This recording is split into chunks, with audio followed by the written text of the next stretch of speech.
আগামী 100 বছরে আরেকজন ওসমান হাদি বাংলাদেশে আপনি তৈরি করতে পারবেন না, পারবেন না।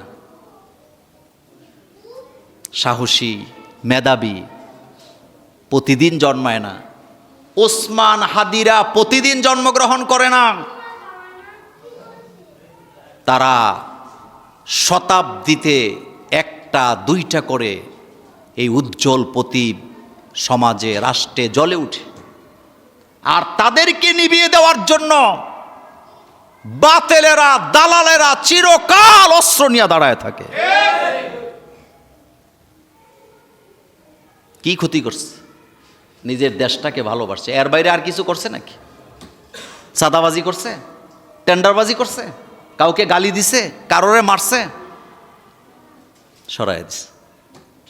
বাংলাদেশের আলেমদের চোখের পানি দিয়ে ওসমান হাদির বিদায় হচ্ছে। জান্নাতে মৃত্যুর আলামত লিখে নিয়ে যান।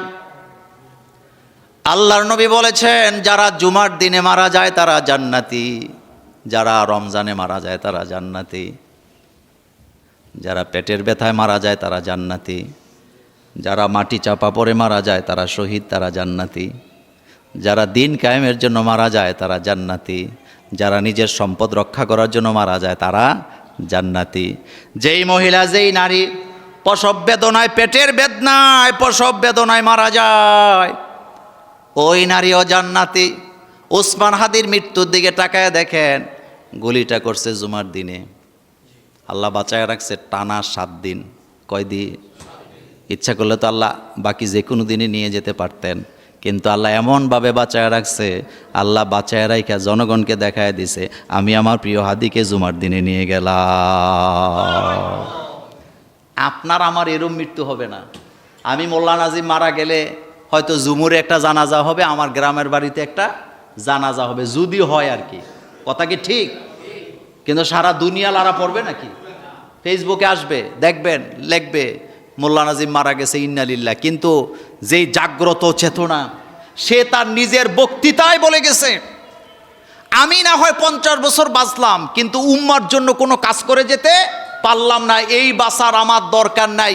আমি তো এমন মৃত্যু চাই, এমনভাবে দুনিয়া থেকে যেতে চাই যেই মৃত্যু সারা দুনিয়াকে কাঁপিয়ে দিতে পারে। কাঁপাইছে নি? বাংলাদেশে গত এই 1 মাস 2টা ব্যক্তির জন্য যেই পরিমাণ দোয়া হয়েছে, আমি দেখি নাই কারোর জন্য এত দোয়া হইতে। একটা হলো বেগম খালেদা জিয়া, আর একটা হলো শরীফ ওসমান হাদি। কলিজা দিয়ে মানুষের দোয়া করছে, মসজিদে মসজিদে দোয়া করছে। কই কেউ তো বাধাও দিল না। কেন দেয় না? কারণ এটা তারা প্রাপ্য। এটা তারা কি? প্রাপ্য। তাদের চরিত্রের কারণে, আচরণের কারণে তারা এই দোয়া পাইছে। গতকালকে ওসমান হাদি মারা গেল।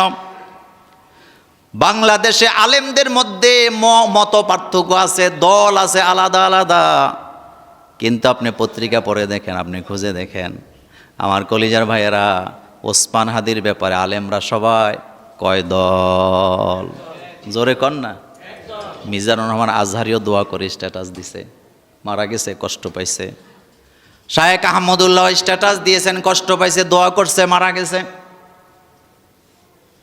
রাজ্জাক বিন ইউসুফ সাহেবের যোগ্য ছেলে, আমার খুব প্রিয় আলোচক, তরুণ আলোচক, সারা রাত কানছে, লাইভে এসে তার জন্য দোয়া করছে।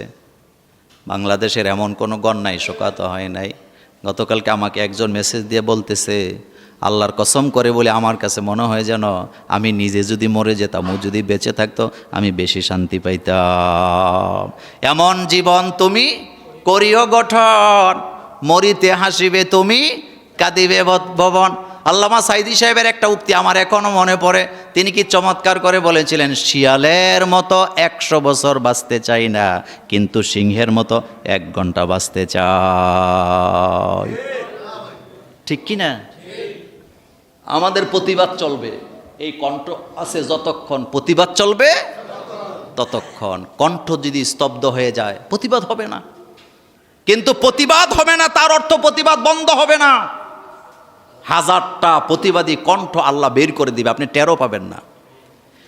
একজন হাদিকে হত্যা করে, শহীদ করে বাংলাদেশের প্রতিবাদী কণ্ঠকে স্তব্ধ করা যাবে না, দালালির জিঞ্জির হাতে পরানো যাবে না।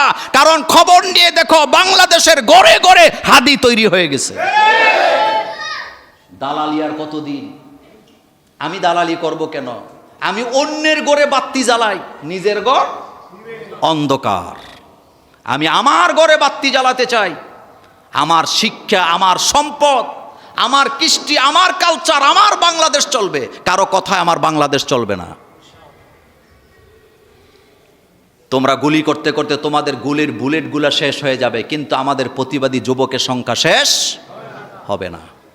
তোমরা আমাদেরকে মারতে মারতে তোমাদের অস্ত্রগুলা ক্ষয় হয়ে যাবে, প্রতিবাদী কণ্ঠরা শেষ হবে না। শহীদ তিতুমির খান জাহানেলিদের যোগ্য উত্তরসূরি ছিল তারা। তাদেরকে থামানো যাবে না।